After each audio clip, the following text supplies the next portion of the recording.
How to watch Telegram videos at higher volume.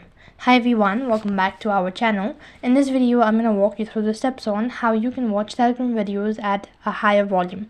So in order to do this procedure or to go through the steps, all you have to do is just follow the instructions. Now first thing, you can check your device's volume. Now ensure that the volume on your device is turned up to the maximum level. You can adjust the volume using the physical volume button on the side of your phone, just like this, and you can just slide it up in order to increase the volume, and to decrease the volume you can just slide down, and that's basically how you can do it. And apart from it, within the Telegram app itself, you can check if there are any volume settings specific to video playback. Some app offers separate volume control for media playback, so make sure that the video volume is turned up in the app itself. So you can go to the settings by tapping on the gear icon, and here you can locate any sort of information related to volume. Depending on your device and operating system, there may be additional settings related to an audio output as well.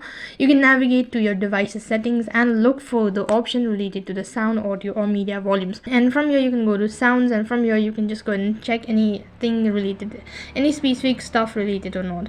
Now apart from it, if you're still having trouble hearing the video, consider using speakers or headphones with your device. And external speaker can amplify the audio as well, and sometimes the volume of the video may appear low if the quality or the audio is poor, or if there is an issue with the video file itself. So you can also try updating your application, and that might be able to fix the issue. So for that, you need to go to your Play Store, and then on the search box type in Telegram, and make sure whether the app is up to date or not. And here you can just go ahead and select whether it's updated or not. So these were some of the how you can watch Telegram video in higher volume. That is all for this video. I hope the video was helpful. Make sure to like, share, and subscribe to our channel. Thank you for watching. See you in the next video.